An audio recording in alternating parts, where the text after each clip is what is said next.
in northern region, and the statistics that you need to get to understand. And you have to know that recently there was a high-class meeting of the district leaders from West Nile and Ashole sub-region. And so this meeting that took 3 days at Gulu University discussed a number of issues. And what are some of the issues that you need to know, and what are some of the things that you need to know in regards to fighting poverty in northern Uganda? How much has government of the Republic of Uganda has been able to really, put for the people of northern Uganda in regards to, chasing poverty? But beautiful thing that I need to tell you, much as Acholi sub-region was affected as a result of LRA insurgency, let me tell you, the people are waking up. And if you can go to Acholi sub-region, you will be able to see that people are trying their level best to come out of poverty. Regardless of the situation that they were in for 20 full years during LRA insurgency. Now, if you can really travel through Nwoya, travel through that is Omoro district and Gulu district and Gulu city as well, you really see people are trying their level best. Matches they are being said, they are being considered to be poor. And let me tell you, the poverty index for northern Uganda is still very high, and it chases what we call the Karamoja sub-region. And what are some of the issues that need to be addressed, and what are some of the government interventions that we do have in northern Uganda? Different programs have been really, brought to northern Uganda, and why are people not able to really come out of poverty, much as they're trying their level best? I was challenged when you talk about the rich person. Who is rich is a question that even me I failed to get the answer. And what parameter do you use to measure somebody's richness is also another thing. Does being rich means sleeping in good house, driving luxurious cars, and then eating good food? I do not know, because even we have those that are being said to be poor, but they're living in a very nice house. I do not know what a nice house is. I do not know. But I think if you have a house where you sleep and it does not leak, and in the night you sleep till morning, and then you get up and then you begin doing something, that is a good house for you. And if you're able to take tea in the morning with cassava, because they always say that you have to eat organic food, and that, should I say that that person is also rich? And during lunchtime, the person is able also to eat food. And yes, right there for the Lubera people, for the Lurkuen. In the evening, the person is able also to take something, and then he goes to sleep. Is that person also rich? Is richness being measured by the, by the level of the assets that you do have over liability? I do not know, but I will be able to really get you, informed on some of these issues when we are talking about poverty alleviation, and what are some of the parameters that should be used to measure somebody's richness. Is it the quality of the house that the person is supposed to sleep in? Is it the kind of the food that the person should be eating? Or is it the assets in terms of the motor vehicles and also the motorcycles that somebody is supposed to have? Somebody did say that somebody is sleeping in a grass thatch house and he's parking a motorcycle of 5 million inside there. He has a flat screen of around 300,000 to 500,000, and then he also has a solar. He has,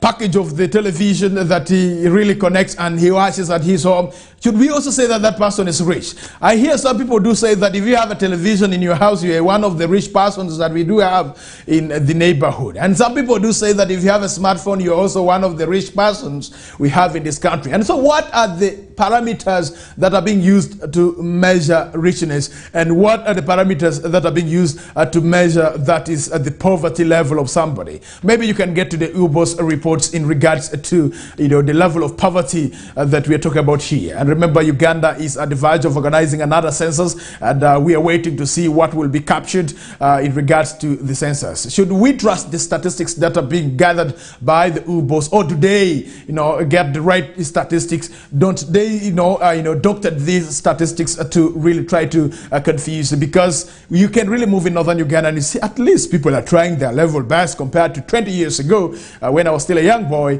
living in both Ashuli sub-region and Westnile region, and I can really vividly compare. And currently, if I travel to different districts that we have in northern Uganda and I make comparison, I see some people are really doing something. Unlike in the early 90s and 1994, 1995, 1998, when I was now a very good young boy who was able to understand what was happening around, I can attest to you that people are really trying their level best. And if you are to move to the districts that we have in the Ashuli sub-region, and you see tractors doing all the needful, and you see people transporting produce from the different gardens that we do have right there, and they're taking to the stores and selling this to the buyers, and the buyers are able to add value to what they're buying from the farmers. And that should be the value chain that we're talking about here. Come to Westnile, how many people are involved in the value chain,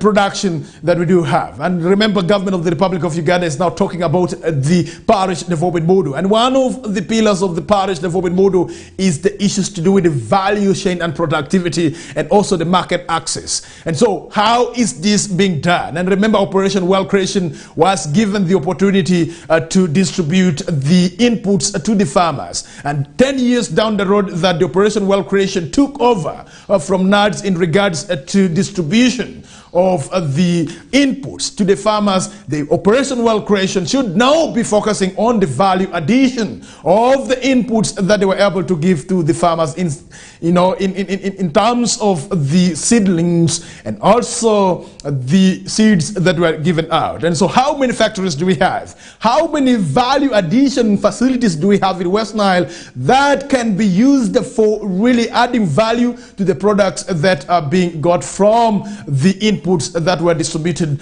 by the Operation Wealth Creation? And more of this, I will be able to dive into those issues. And is Westnile as a sub-region ready to embrace the value addition chain under the parish development model? Let's leave the issues to do with the financial inclusion as one of the pillars of the parish development model. Let us focus on the value addition at this particular time. It's quite unfortunate in Arua City we have around 24 value addition facilities according and also food stores to say, according to the report that have been able to obtain here, and how many are functioning and how many are really helping the locals that are even living around these facilities right there. But before that, for those who missed the Nilecast yesterday evening, allow me to dive into some of the local stories that you need to know. Starting from the sad note that the students and the community of Arua Secondary School, the students and the communities are mourning the death of the mathematics teacher and physics teacher as well, by the name Ajuma David, who is suspected to have committed suicide over unknown reason. And so Angozu Rashid, the head teacher of Arua Secondary School, described the deceased teacher as a dedicated and committed person. Let's have more on this. It is a summer mood at Arua Secondary School. This as the school fraternity woke up to receiving the shocking news of the death of one of their colleagues known as Ajuma David. Ajuma David has been handling mathematics and physics, both at the ordinary and advanced levels. He also taught in a number of other schools within Arua City. The exact cause of him committing suicide remains unknown, pending police investigations. But however, a family member confirmed the cause of his death. And it was all of a sudden yesterday, in the evening, I was called by my brother that he has been taken to a star clinic, on which he has taken some chemical, something of that kind.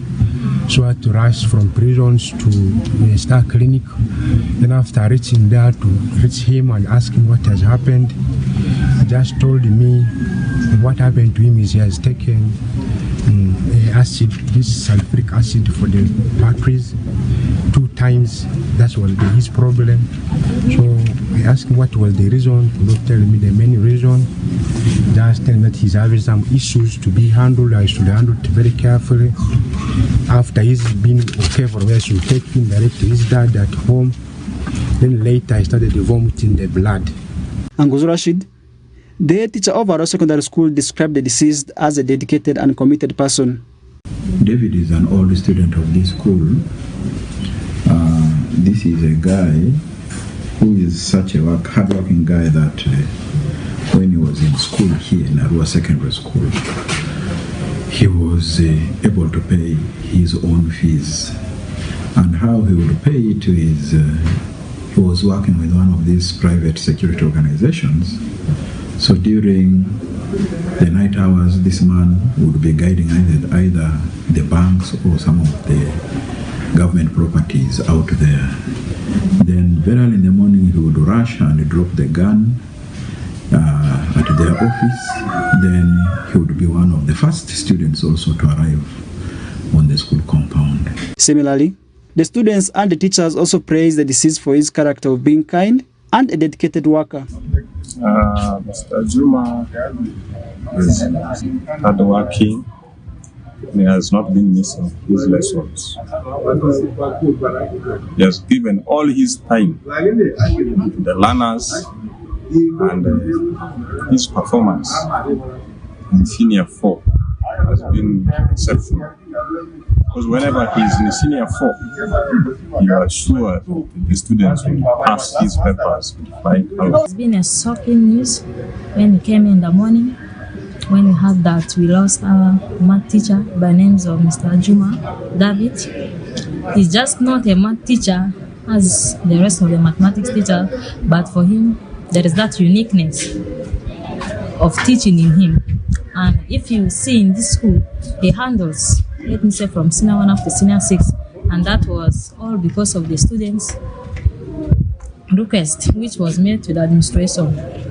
His teaching is just, let me say, unique in a way that the first example he gives, at least 90% of the students in that very class he teaches understands once. And for him, he's someone who teaches slowly but sure. He does not grow angry, no matter how many questions you ask him about that very example. If it means doing that example for the whole period, as long as you understand that was his motto. It is really a very sad story that we lost Mr. Ajuma at this early age. Mr. Ajuma, I think in the whole process, nobody will ever replace him in all the department. That, for example, math and physics department. Has been there is no teacher like him in the entire one of our process. Mr. Ajuma has been a friendly person, was really friendly to students, starting from Senior 1 up to Senior 6, and was really willing to help the students. Even promised us that this year we want to change the performance of students, especially in mathematics department. But now it is really very sad that we lost him at this early stage. And now it is great to go in 2019, a police report indicated a sharp rise of suicide cases due to a number of factors. Farish Majid, Westnile TV Nowcast.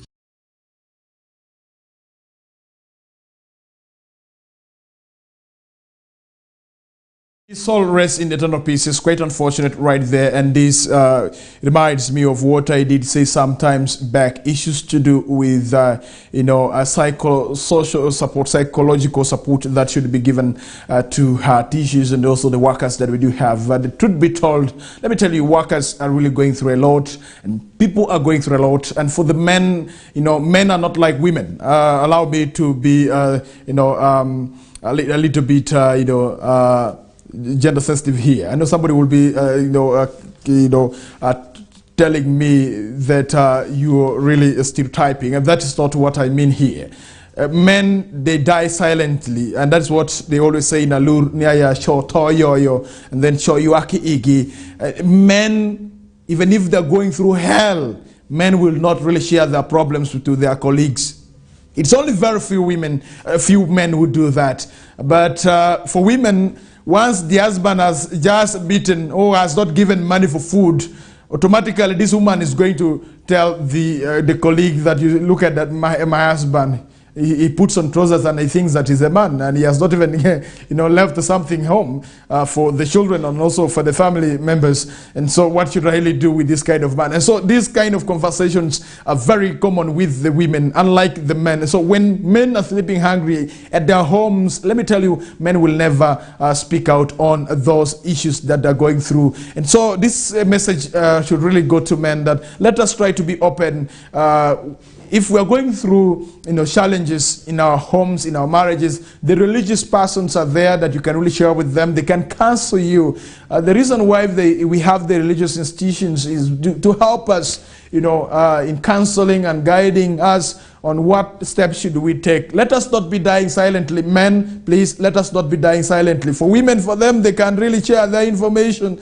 And so, if you're going through challenges, it is important that you tell your colleagues that, my friend, things are very hard at my home. I don't know what to do. Advise me, other than really, committing suicide. I do not know what can really make one to commit suicide. I have never tested committing suicide, and I've never thought of committing suicide, because for me, I talk and I open myself to really my colleagues, so that if I am sleeping hungry, they can really help me out and I don't sleep hungry. And that is the way to go, because I understand that God still has a reason for me to live, and I have to continue living by really sharing my problems to those that can really help me. And if it is about certain things that are beyond our imagination and our thinking, I think let us seek God, intervention. Let's pray. Let's commit ourselves to the person who gave us life to live on this earth, and that should be a very good one right there for you. Let's have this story. The police in Zombo district have arrested Geoffrey Odaga,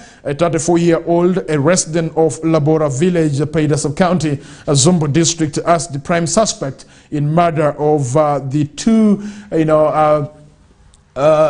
two hearing impaired persons. Odaga was arrested on Monday evening at his hideout in Pobidi, Nebi municipality. Alfred Jawoko reports more on this. And you have to know that the two persons were killed a month ago when they were discovered dead at a certain stream that is in Labora village, Paida sub-county, Zombo district, right there for you. Let's have more on these reports. Police of Zombo district have arrested Geoffrey Onega, 34 years of age, a resident of Labora village, Otheko parish, Paida sub-county, Zombo district, as the prime suspect in murder of two visually impaired persons. Odaga was arrested on Monday evening at his hideout in Pobidi, Nebi municipality. The area local council 1, Avono Central village, Bernard Orach, said the suspect was picked in connection to murder of two people in Labora village, Otheko parish, in the month of May this year. Orach further narrated Odaga and other suspects who are at large allegedly participated in the gruesome murder of two people, residents of Avono and Ame, respectively. He said the suspect has been netted by some locals who alerted Navy police and apprehended him and later transferred him to Paida police station, where the case of murder was registered.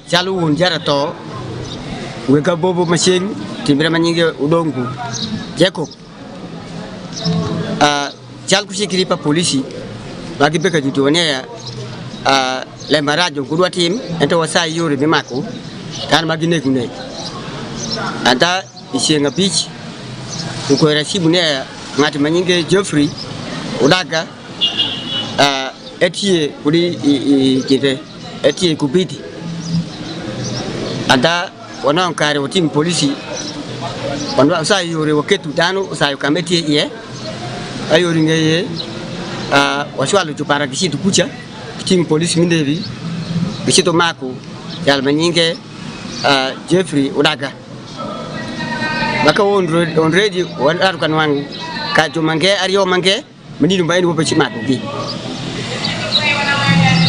Geoffrey ni ai ichenga pitch etiro ni police station kai watika location. Paida sub-county chairperson William Oketwengu revealed that the suspect, who is believed to have participated in the killing, went into hiding in Bunyoro, but 2 days ago came to sell his land, where he was arrested. Oketwengu appeals to members of the public to stop taking laws into their hands, but inform police for action.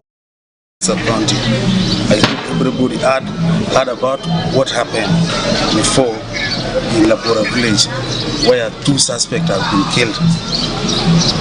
So this morning I had information that from the father of the deceased that I should come to the police station because there are some suspects. One of the suspects who killed those boys have been arrested in police custody. He has been arrested from Navy police station, then transferred to the police station. So now I came, I found that the suspect is there inside.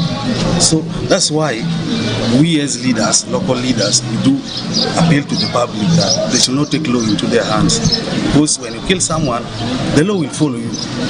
And when you're being arrested, you will also suffer and will deserve for what you have done. So I'm appealing to the public that whenever, anytime they arrested somebody on a suspicion of stealing or else, law is there. They should not take law into their hands. Zombo District Criminal Investigation Officer, Superintendent of Police, Maureen Chitimbo, declined to comment but confirmed that the suspect is in their custody pending inquiries into the matter. Currently, the family members of the deceased are advocating for justice so that other suspects are brought to book. Following the gruesome murder of the two over 72 grass-thatched houses were burnt by mob in revenge for the death of their relatives. Alfred Jawok, Westnile TV, Nilecast TV. All right, thank you very much, Alfred Jawoko, for that report in regards to the murder of the two, persons with hearing impairment right there who were gruesomely murdered by the suspected persons. And the good news is that one person has been arrested in connection to the murder of the two. And it's not only the law of this country that follows you. Let me tell you, when you have murdered somebody, don't think that the spirit of the person is going to leave you just like that. And that's according to African Traditional Society. And that's what used to happen in the 8 years. I do not know whether up to now the spirits do haunt those who got themselves involved in murder of the people. I have never murdered somebody, and I do not know whether the spirit comes and disturbs them. Let me believe so, because that's what I got from my four ancestors. And he told me that, Dennis, if you murder somebody, he will not really have peace in your life. You never know this gentleman who had earlier on, settled in Bunyoro, was being disturbed by the spirit, so that he really comes back and sells his land, and it will be from the sale of his land that he will be netted. And good kudos to the police and also the locals for being vigilant in regards to fighting crimes in our country, Uganda. And I urge all of us to always be vigilant. If police has given notice of arrests and searching for somebody, let's all of us participate, because we need to weed out the wrong elements that we do have amidst us, so that we continue living peacefully without any problem. And I know the issues between the clan, that their children were really killed, and the clan suspected to have really gotten involved in this act. I can remember vividly, over 70 houses were burnt in connection to this murder of the two persons. And I believe that police liaison officer, that and also other security personnel that we have in Zombo District and Nebi District, they're doing their best to see how they can really harmonize the relationship between the two clans that were not in good terms after the death of these two persons that we have got reports about. And so we continue to urge the members of the public be quiet dano niya ya kalembe moku wo kikin pasho watembo kana daro lembe ne mot yo wawe ko lembe so ite shik mingo mi Uganda maju guru tima ber sana makawa lobo shik enne maber juma gitie kan timu ko dilembe makumeni jubere ukare be mako gi shalo kid malemba ngene dar de woko de niya ya ngata shell ikin jumu be ukare miketo shingi innek pa awia ario ma gibedo juma giwechu ngoma ber teleb gito manyoko doga lur mo kene walungo gini ya bobo no jo ene ngara shel mikin gi judar mako kane jo mo kene pode yute kane washi agite kane pondu akay ngeo ka gide be ko kare ko nye police ko lambe ene karo gin chidi ibil gin gishid ginwang ber nyo ke rasho patish magibedo kare metimo ma opore ngoko shingmi ngome Uganda edonga kwayo ni ya wadi kushingwa kara shelo ni lwenye kumlebe mareshu mutieke na temide kin paswa mwa abi kwayo community matungtung kalembe makumeno timere kodi wabedo kare me sholo kuor jikungo en sholo kuor de yotungo atie ko kabedo moko ma sholo kuor mi ye tum de ngo inwango ne ya kalembe moko timere ko mai tapshi junwango ni ingati ai jupangate wa undoite toki panga idewi junegi pienge washine ya manda shengone gomwa oparo ni ya unshi ure kudu uber kani ginde kani to ekodi weshu makumeni man chulo kuore bera keshango ekale moko temere walubu shik waketo shiku bedo kare biti ko dana makumeni aparo ni makabedo kare meyero lembe ene pien lembe ne saga kesha ngomba lur lembe meshulo kuor ngata wacha ka eke jaluru kok aka kuma itapchi ngeni ya eshanong egoyo ndhuru madit sana aka kwa wani aka ungageni aka kwa mitubedu uketiriwi wa eke gajal lur kanu wochi kodi wochi makumeni ngeni ya lembe mi iesha oshitu munko edon kodu wa mako wabedu kare mineno ni ya washulo kuor waweko lembe sheke shikmingo mi Uganda bedu kare miti ukudere watie kabedu matungtung majirom bedu kare midaro kodi lembe kumeni non chalo jima dar ni mako jadit waweko lembe na sheke shing jurushik mingo mi Uganda ni lobo ilebene ni luodo ilebene ma show karo gibedu ko kare minena ngo majirom bedu kare metimo kaiti mudubune enanda ebi nguye gire umeji washine ya jaradwar neno poko pi pare ko wange edong waweke ire ni neno lembe metimo gire kanu ngaramu bedo kare me yu mane kwa kisa ebedo berde kar ko nyor sawa po ngol shik kar gibedo kare mi daro lembe nyazozo jubole odikol pi oro mo porre salokit mashik mi ngom Uganda bedo kare mi nyuto ko kude. Away from Zombo district, let's get to Madiokolo district. Since the start of the district in 2019, the district has continued to register poor service delivery attributed to mentality of the civil servants commuting from Arua City during the financial year 2022, 2023, 2021, 2022. The Auditor General reports captured that Madiokolo district failed to account for over 200 million Ugandan shillings of the 40 billion shillings approved budget, and these could arise from the exorbitant cost of transporting staff on daily basis from Arua City to the district headquarters, which is close to 41 kilometers. Frederick Dramadri moved to where the staff always stationed themselves at Gale Petrol Station in Arua City, and he reports more on that.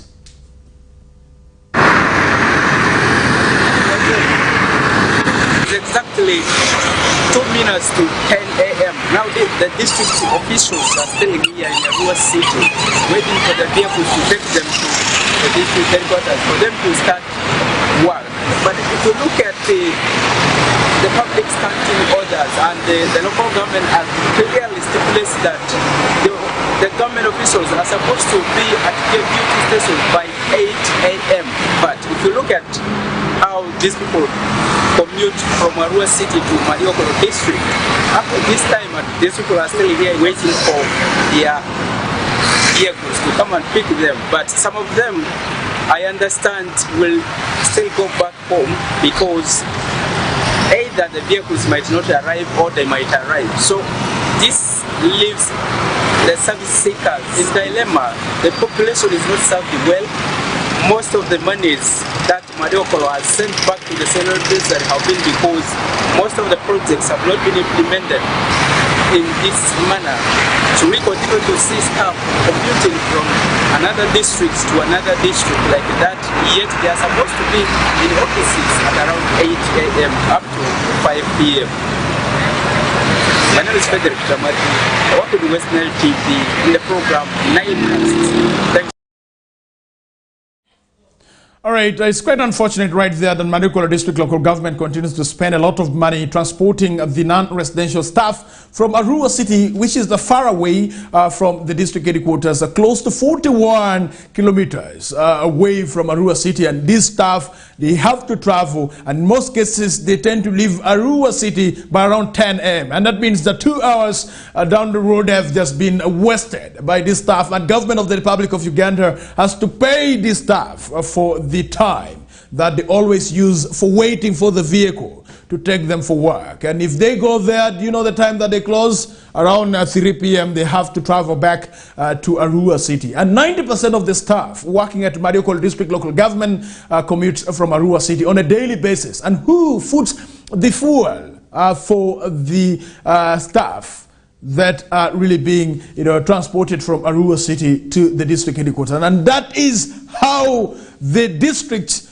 is really offering service delivery to the people of Mariokolo. And you have to know that Mariokolo is also one of the biggest districts. For somebody who is in a Wanga sub-county bordering Yumbe district and Obongi, the person, if this person wants to really get services from Mariokolo district local government, the person has to move through districts and city for him or to really reach the district headquarters. Why am I saying this? Because of the road infrastructure that is not properly connecting the people of Ewanga and the people of Mariokolo district generally, more especially the technical officers who are working at the district headquarters. It's quite unfortunate right there, as you did listen and watch from the clip produced by Frederick Dramadri. And those are the staff standing at Gil Petrol Station waiting for the vehicles to take them. As he did say that it was only 2 minutes to the top of the hour of 10 a.m. in the morning that the staff of Mariokolo District local government, they were still waiting for the vehicles to come and pick them and take them to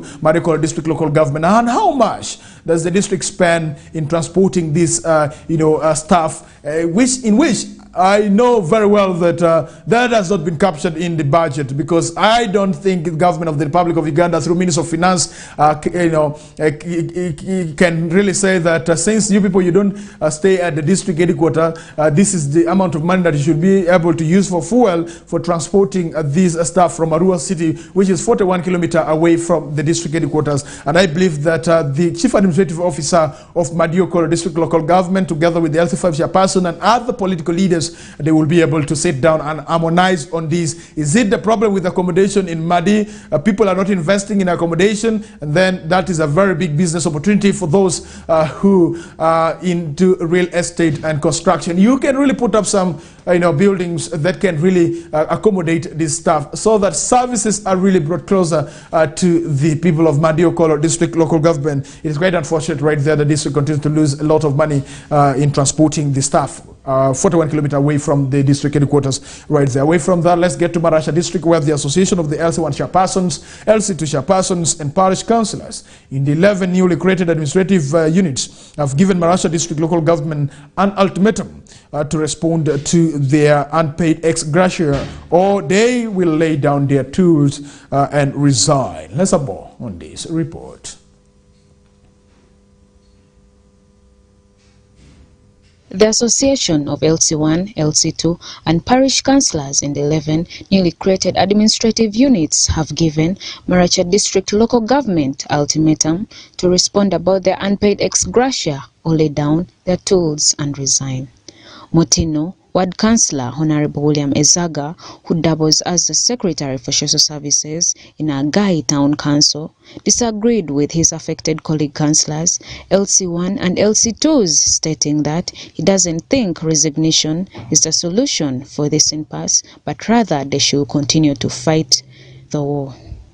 These are just merely like rumors. We have not received any written information that there is no money. We have not received any of them to come and address us officially that we are not going to get our money. You see, they are there seated. They don't want. They know there is a problem. We are here complaining. So we are here in dilemma. We don't know exactly where we are going, but we are not. I don't think that resigning is a solution.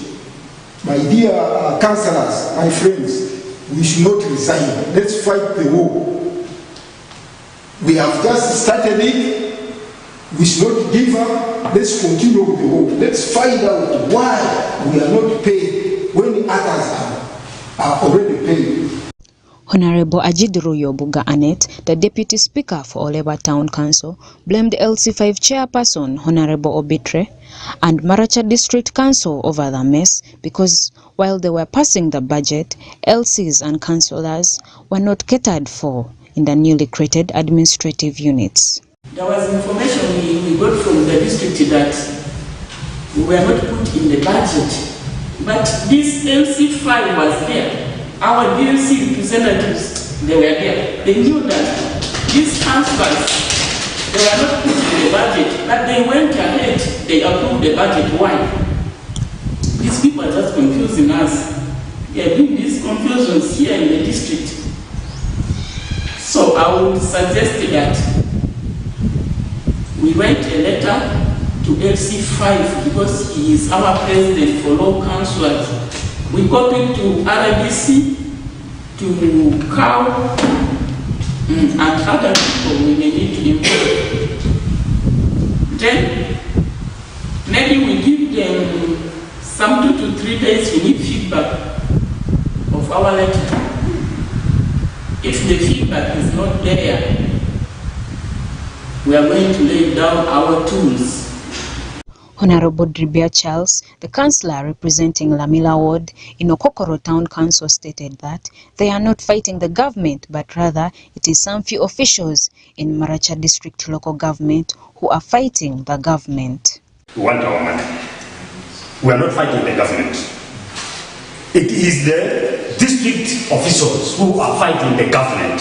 And we want to show to them that we from down, even we know what is happening there in our country or in our districts. There are some deep information in the districts or in the central government. We can go across them. Our resolutions are clear. I'm very sorry. When you get a technical person to become a leader of a politician, to become a politician, you are dead. Huh? Our LC5 was a technical person, and he knows what is going in technical services. That's why he's playing with us. I heard he's looking for me. I'm called the Charles. I'm 75 years old. I'm just nearby NRM. I was even his supporter. I was working for him. If he wants me, let him just call me. I will go to him. I've started this politics since 1962. When Obote came with Marta, I was around. It was later on resolved that all LCs in the new administrative units are to hand over their working tools to the LC5 chairperson. All NRM party documents are to be handed over to the district NRM chairperson, Mr. Ofekwa Gabriel. Government and Electoral Commission to be sued in the court, among others. Documents. All the NRM documents I have, I'm going to give it to Mr. Ofekwa, who is the NRM chairperson of the district. CV. I'm not paid. I will look for all possible documents. I will sue these people to court. I will sue mostly the electoral commission. Who has brought all this? Who has accepted us to come as if to be there? I will make sure that the electoral commission, we sit down, we sue the electoral commission to court. Why not? Why did the electoral commission create all this? So let us, this discussion here is not just at the lower level here. We are making a foundation of building a very big house. We have the foundation. 4 H1s. You mobilize your people at home that this thing has now become a problem. Marital is now becoming a problem. Giving problems to the people. Now, in case someone wants to sell land or an animal at home, you take it in your own way. Yes, even if you steal from someone, you just take it. Okay? Yes. That is it.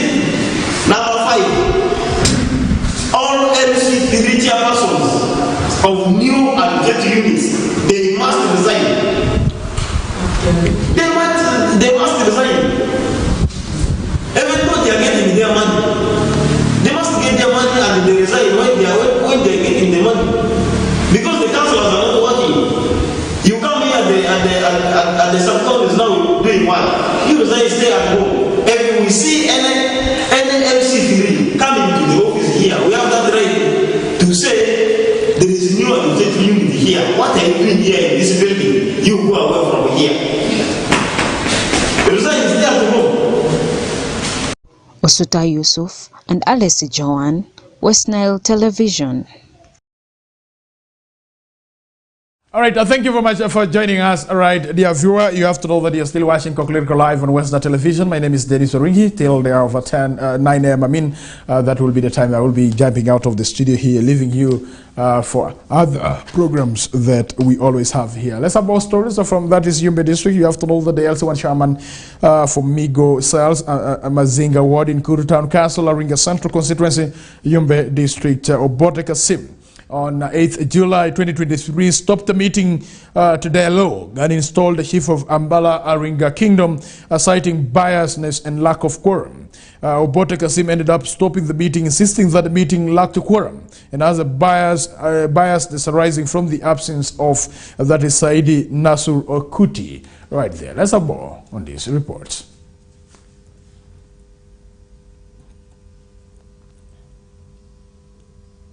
The LC1 chairman of Migosel, Mazanga Ward in Kuru Town Council, Aringa Central Constituency, Yumbe District, Obote Kasim has today stopped a meeting to dialogue and installed the chief of Ambala Aringa Kingdom, citing bias and lack of quorum. The actions of the LC1 chairman, Obote, who was delegated by his colleague LC1 of Maza Cell, which hosted venue of the function, left everyone in the meeting, including the interim chief and the chiefdom speaker, Prince Adam Drigo Muhammad, and the council of elders, seeking for permission from him before expressing their dissatisfaction over his decision and grievances arising from the two scrambling parties. Obote Kasim ended up stopping the meeting, insisting that the meeting lacked quorum and has bias arising from the absence of Mr. Saidi Nasur Okuti. Alori, Ijuji is happy Karabodi that Bapas is Sijori, category Kiri, Harakiroko. Matata Siva Andrega Andro, good chance.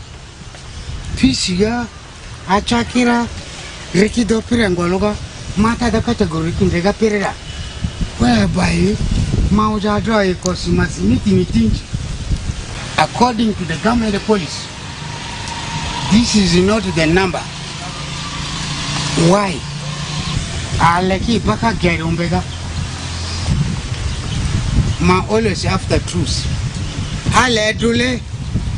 Ijo masiswabu sujo pampuka marjo elusiriga baba ama ujava leva ijo ndaro etu njika na lejo dero matetika majipe nikaka temupita chirari porsija makido njonji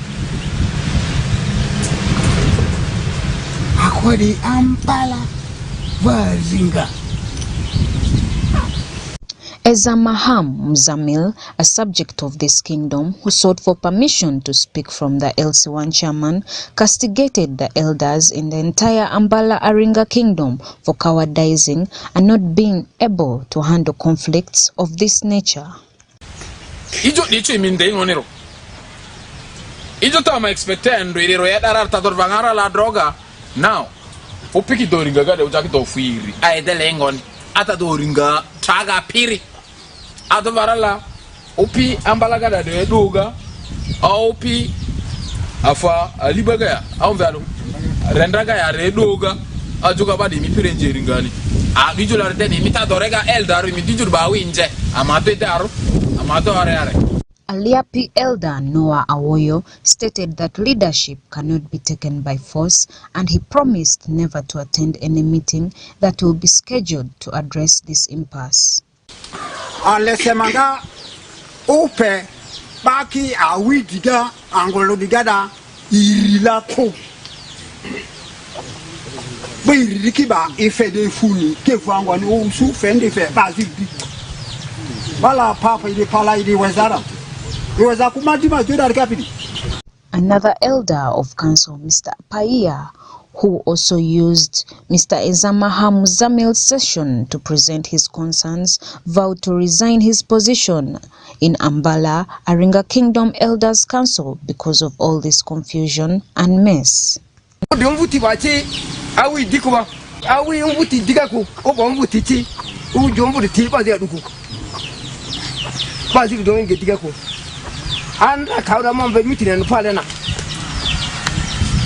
Banda da turo lokaliri anda sima andi jor turo lokaliri mon vema pata no mon veda wala kasma ware turo na mudri ma fa bada amolo da fa ba man gowati ma fa bada amolo fa ba man gowati andru ga wala ga je chukule di larki a chukule me wala ka kili maji kisfa mbala ke ma do ko soko ma du ci zako ki gabje ma ci zali azira du tumarwa pale kama divuko. However, the decision of the LC1 chairman, which was triggered by the conflict between the two families, prompted the Council of Elders to schedule a date to dissolve and disqualify the two families from ever occupying any position in the Ambala Aringa Kingdom. Osuta Yusuf and Alessi Joan, Westnile Television. All right, thank you very much, dear viewer. And that is cultural issues, and I believe that the people of Ambala Aringa Kingdom will be able to sit down and harmonize on this issue right there for you. Let's get to Pakwach District, where the beneficiaries of Uganda Women Entrepreneurship Fund in Pakwach District have been trained on how to handle the funds before being disbursed to facilitate their various projects aimed at poverty alleviation. The one-day training, which was held at Pakwach Town Council yesterday, Pakwach District, was organized by Pakwach District Community Development Officers to enhance knowledge of financial management to the beneficiaries. Alfred Jawoko reports more on this. The beneficiaries of Uganda Women Entrepreneurship Funds, OWEP, in Pakwach District have been trained on how to handle the funds before it is being disbursed to facilitate the various projects aimed at poverty alleviation. The one-day training, which was held today at Pakwach Town Council Hall, Pakwach District, was organized by Pakwach District Community Development Officers to enhance knowledge to the beneficiaries. During the training, Patrick Ulwar, Senior District Community Development Officer for Pakwach District, advised the beneficiaries not to divert the funds for luxurious commodities but focused on the intended reason. Ulur added that many government program beneficiaries like Emyoga Parish Development Model have misused the funds, hence difficult in recovery of the funds. He added that the enterprise selections were done in groups so that other members can equally benefit from the program. This enterprise selection is per group. Like there are some groups who are going to do produce buying and selling. They will be doing buying maize seedlings. They will be buying cassava flour. They will be buying beans, and then at the same time they will be selling, getting profit. They will continue to do that. Now they do this selection basing on their own priority.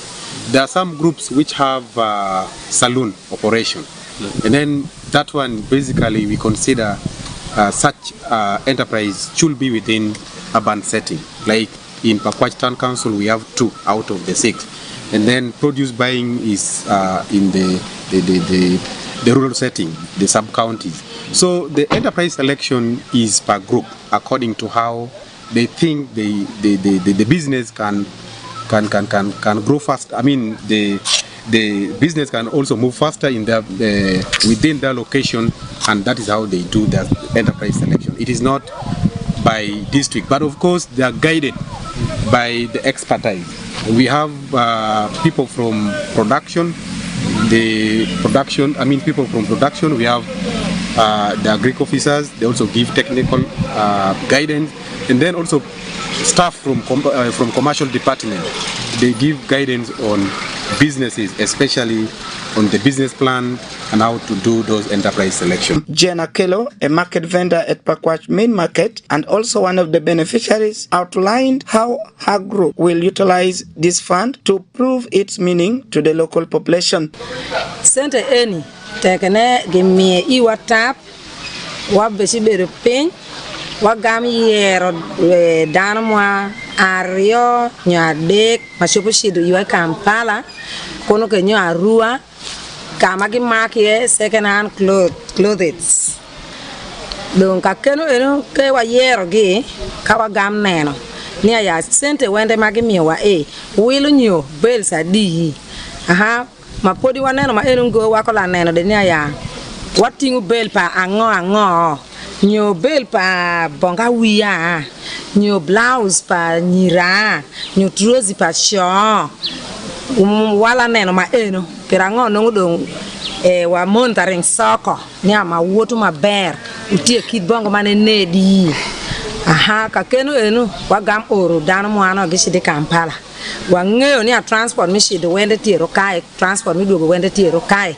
shamu migi komado migi wabe mio aya blocker beji chama selinga di ma eno re watwero kete fix ngo pa blocker no pirangoni bilobre ko stowa magishi makia jajisha gikelo nyo kama lori tie ye busiting ter. Meanwhile, Dina Namugaya, Secretary of Social Services Pakwach District Council, encouraged the beneficiaries to use the funds well to improve their livelihood. She said Uganda Women Entrepreneurship Fund is not a grant but revolving funds which are refunded back to other beneficiaries. WEP is not a grant. WEP cannot be eaten just like a grant. It is not free fund. WEP, it is the fund that must be recovered because it is a revolving fund, whereby if the groups pay well, the other groups, they can also have a chance of benefiting. What I can tell our people who are going to benefit, we have actually 6 groups that are going to benefit from the 60 million of WEP. I want to thank the government of Uganda for giving women a chance of benefiting and also changing their livelihood. WEP fund, if well used by our beneficiaries, it can change a lot in their lives. We have a lot of cases in our communities, gender-based violence. GBV comes as a result of poverty. So WEP, it is going to change a lot of livelihoods in our communities if well used, whereby people will be able to change, for example, in productivity. They will put in farms this money, they will practice agriculture, increase household incomes through agriculture, and also feeding. Like for the part of food and nutrition, our people will start looking nice by eating well due to improved agriculture by using this fund. Over 6 groups from the sub-counties of Alui, Panyimur, Wadlai, among others, will receive 60 million shillings, with each group 10 million shillings, respectively. Uganda Women Entrepreneurship Funds was initiated by Cabinet in 2002 after realization that many women groups in the country have performed well in recovering back the money from some groups. Reports from Pakwach District indicate that 6 groups will add on the existing 24 groups which were given money in 2021-2022 financial year with a recovery rate of 78%. Alfred Jawok, Westnile TV, Nilecast. All right, thank you very much, Alfred Jawoko. When it comes to money, you cannot forget talking about women. Women, they know what money means. But involve men, then you really know that money is really evil. But if you involve women in money, you really know that money is really a very nice thing. And so we believe that the district leadership of Kwash will continue to monitor the different groups that are going to benefit from the Uganda Women Entrepreneurship Program right there. And the fund need to be disbursed to the right beneficiaries. And I caution the technical officers who are found of conniving with some of the beneficiaries so that they also get their share. This money is not yours, the technical officers. I need to tell you this. The money is meant for the beneficiaries. For you, government of the Republic of Uganda is paying you salary monthly. And so you have to do the needful. So what you're doing is, advising these women doesn't mean that the women are supposed to pay you for the advice that you give them, because government of the Republic of Uganda pays you full salary. And I believe this will be taken note of. Before we go for a break, dear viewer, I have to tell you that a parish development model has never been launched in Arua City, one of the cities that we have in Uganda. What could be the problem? How many months? We are in another financial year after the introduction of the parish development model. The whole financial year that has gone around, how many months have passed in Arua City without the parish development model being really officially launched here in the city? And according to reliable information that we are getting, that even if forcefully on 24th of July, they will launch the parish development model here in Arua City. And is the problem the people who are supposed to help sleeping on their jobs? If they're sleeping, fire them. We have very many Ugandans who have graduated and they have the papers, sometimes even better papers than those that are really, dragging feet under the parish development model here. I should tell you that there is a problem. If something has not been launched here in our country, Uganda, after the whole financial year, then you have to know that there is a problem. And this problem can be solved by firing those that are responsible for the problem. And you have different people who can really work on the problem properly. This is not the first time, and you have to know that before the coming of the President of the Republic of Uganda in April, the whole Secretariat of Parish Development Model based, they pitched camp here in Arua City, and meetings were organized, one meeting after the other. And some of the meetings even were going into the night, to clean around. I think maybe they were just preparing to, to tell President Museveni that things are okay. I thought now, 3 months down the road after the coming of the president, nothing is being seen. And the residents are saying that we are not seeing the money. Where is the money? We are hearing some people are getting the money. But here in the city, for your information, no beneficiary has received PDM money. Here in Arua City, where even these commercial banks are, there's a problem. And I believe that the President of the Republic of Uganda should get interested in this. That the whole financial year, 12 months plus, Parish Development Model was launched in the financial year 2022-2023. It was in 2021-2022. Before the closure of the financial year of 2021-2022, they started implementing the financial parish development model. And so from last year, the month of June up to date, from last year month of July up to date, Arua City has never launched parish development model, and no beneficiary has received the money. Where is the problem? And Arua City was among the local governments that missed out on the disbursement of the 25 million in the third quarter release of the parish development model. I think there is a problem. And this problem can be solved by phasing off those that are really trying to make things not to move. Government of the Republic of Uganda is a very good government. But the people who work for this government, they seem to be failing this government. And that is my word. And mark it the way you want and use it the way you want. Because we cannot allow people to be dragged by some few individuals. If they're incompetent, then government has to do something. And in a certain discussion I had with my colleague journalist from somewhere, one of the issues that came out, that journalists have found out, that this country is being failed by those technical officers. You find somebody has not performed well, money got lost under his leadership as the accounting officer, this person is picked away from that district, is taken to another district. Is that person the only person who studied how to run a district as a chief administrative officer? We have people who have the competence of managing a district. If somebody has corrupted some money and the person has failed to account, let the person be phased off. Sometimes the IGG people are lenient with these people who are, are misusing government funds. You tell them, you write to them, you refund, arrest them. In the month of March, IGG released the list of Ugandans, over 1,000 Ugandans who owe government of the Republic of Uganda simply because they did not use their office well. And IGG just wrote to them. I have names from Arua.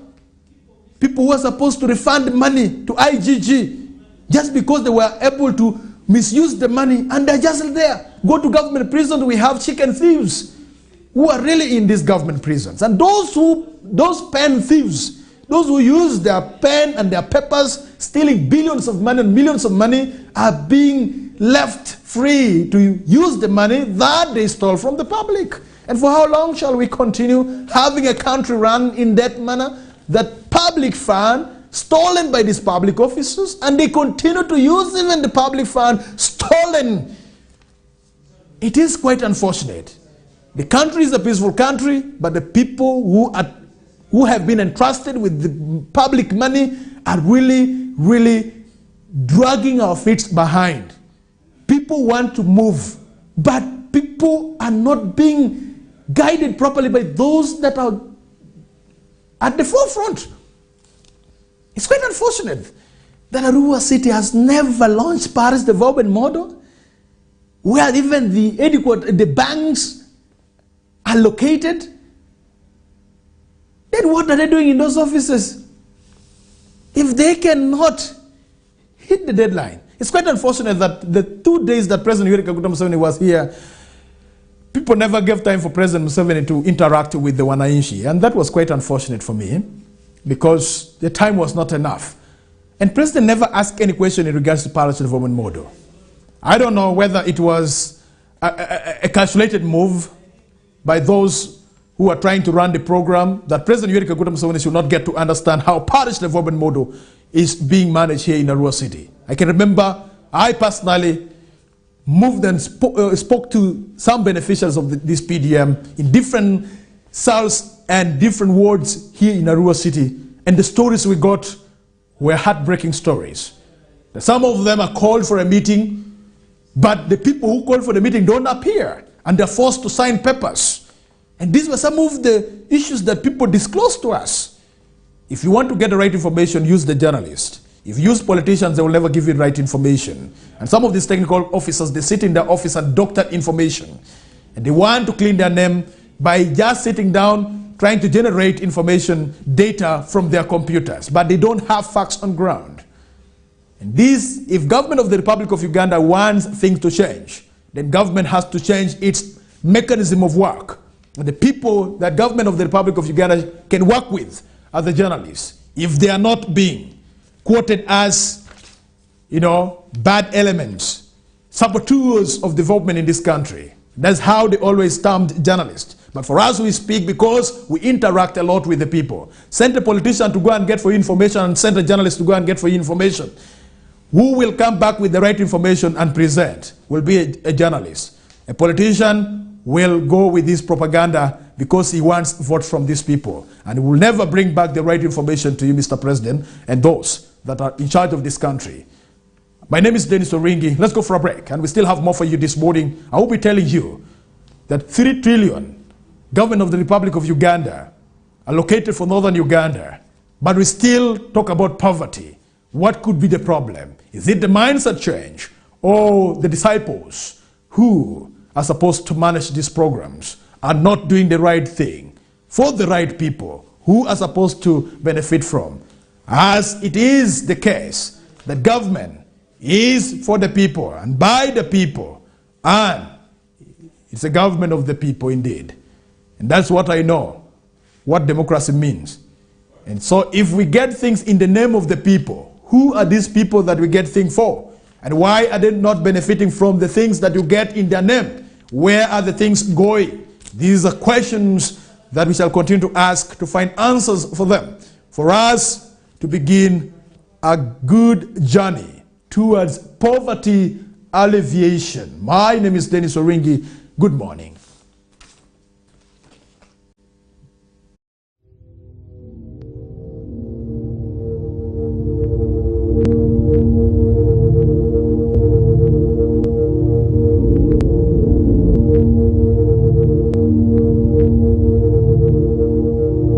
Westnile TV. lighting up the region.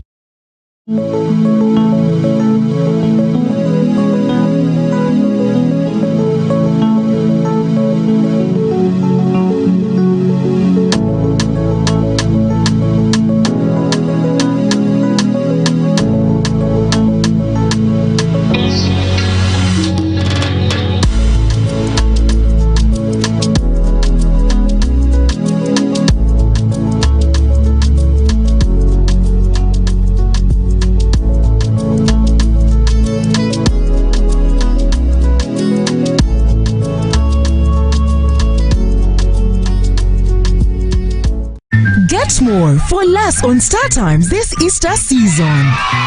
Cartoon channel for best children entertainment. New global series. Local drama on Makula TV and football all around the world. Simply make weekly or monthly subscription and enjoy upgrade to the next bouquet. For classic or super bouquet customers, subscribe for a month and enjoy 5 days extra. Family time with Star Times. Star Times is regulated by UCC.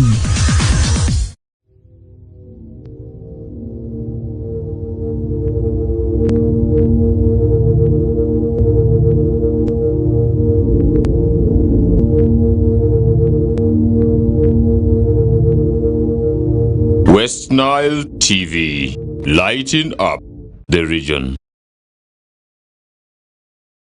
Get more for less on Star Times this Easter season. Cartoon channel for best children entertainment. New global series. Local drama on Makula TV and football all around the world.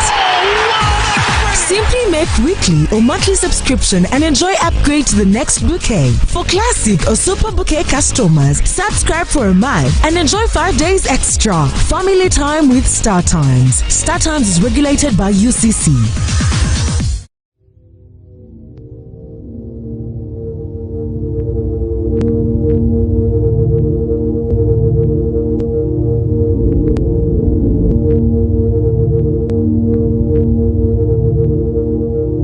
Westnile TV, lighting up the region.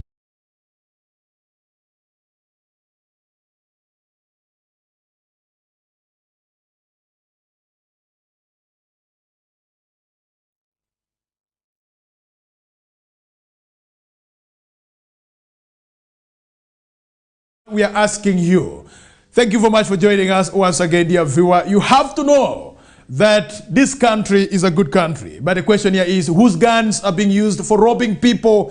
Let me tell you, a report has disclosed that army guns are the one being used for robbing people. And this is according to a story that has been published on the Daily Monitor for today. And you can get yourself a copy of the Daily Monitor and you will be able to read the story in its fullness right there for you. And more in this story of the army guns that are being used to rob people is what you need to know. And I need to let you know this, that issue of robbery in our country, Uganda, is really taking a different twist. And whose guns are being used? Army guns used in wave of crime around Kampala is what you need to know. That police in Kampala yesterday said weapons belonging to the army have been and are being used to commit crimes around Kampala, Wakiso and Mukono, which has left many people dead in recent weeks.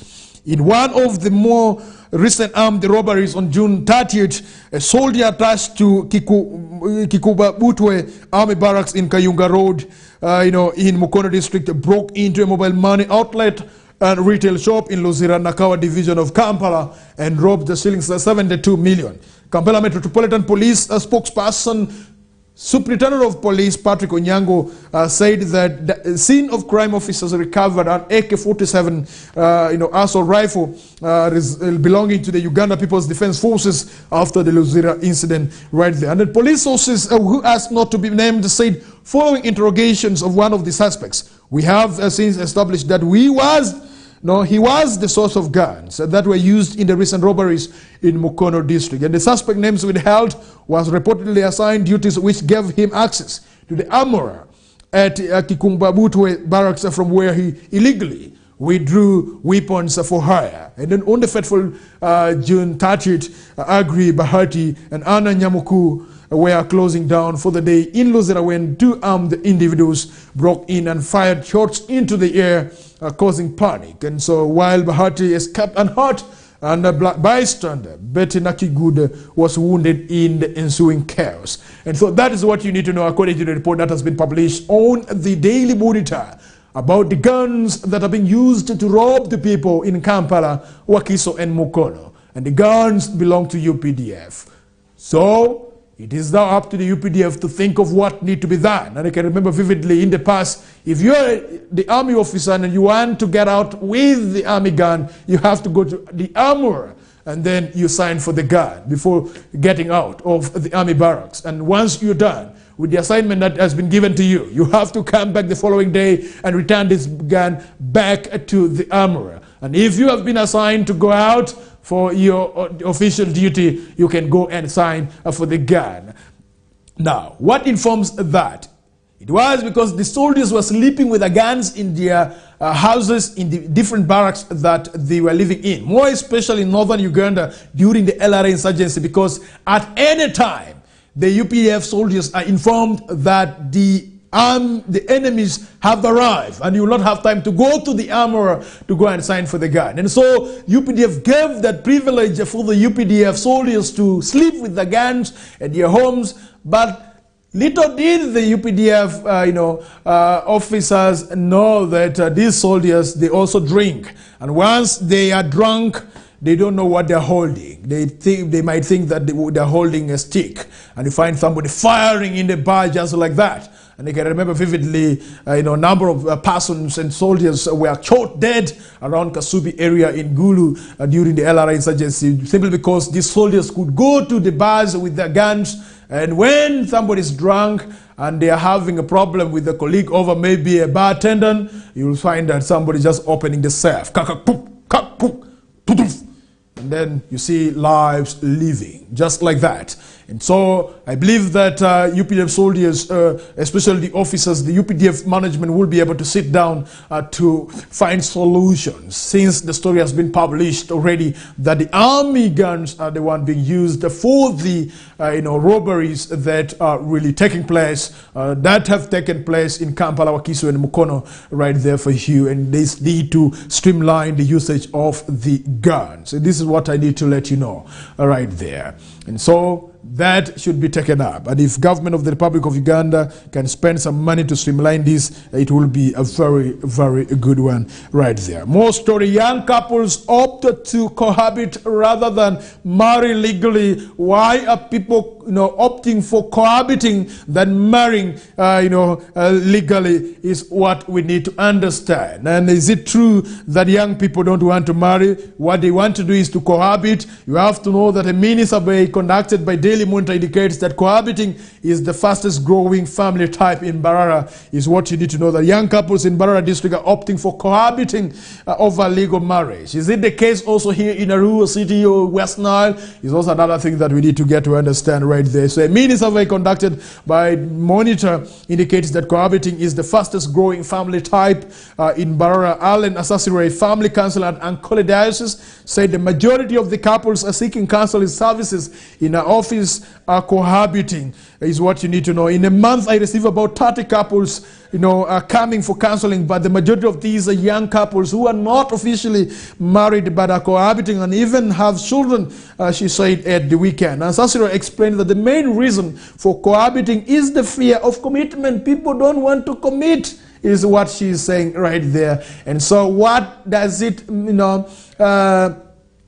tells the country, and what comes as a result of this kind of affairs and relationship that is taking trend in our country, Uganda? It has a lot of implications that we need to get to understand how this is really playing it out in the social world. And I think the religious institutions have roles to play in regards to counseling these young couples, young people in regards to marriage. And so if people are cohabiting, what kind of family shall we have in future? What kind of children are we going to have in future? And you have to know that with cohabiting, somebody can easily, sign off at any time he or she wants, because there's nothing that commits the two in this relationship. And so if a person impregnates you, if a gentleman, impregnates you, I don't want to use the word wire because it's being used by these, WhatsApp guys here.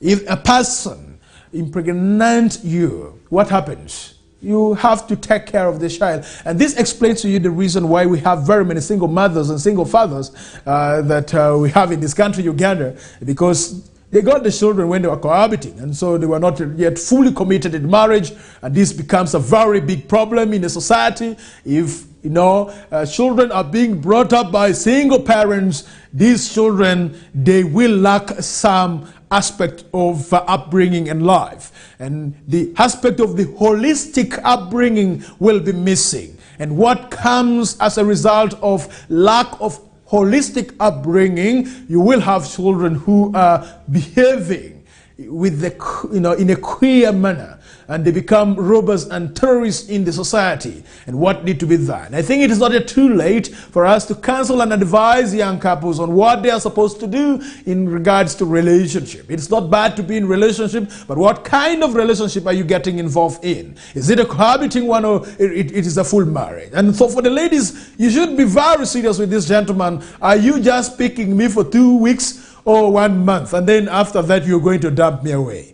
There was a guy who sang a song that contract marriage. Are we talking about contract marriage here? And as a lady, you should not allow contract marriage. Allow full marriage. And if a gentleman does not want to marry you fully, what you can do is tell this gentleman, please, I have a better person who is ready to marry me fully. And stop spoiling my future. I still have a future. Let me tell you, if you're a lady who has been properly brought up in a good family, you will have a reason to even stand on your ground and really say, no, I cannot accept going out with you because you're not serious. And this is what now ladies are now, when a lady tells you that, what you're talking about, you're not serious at all. And then you have to know that that's serious. She is not a joking subject right there. And you have to be very, very, very calculative with that kind of person. And I expect men also to be a little bit very calculative with some of the ladies. They're also there just to, tap on that particular money that you do have. And after eating that money,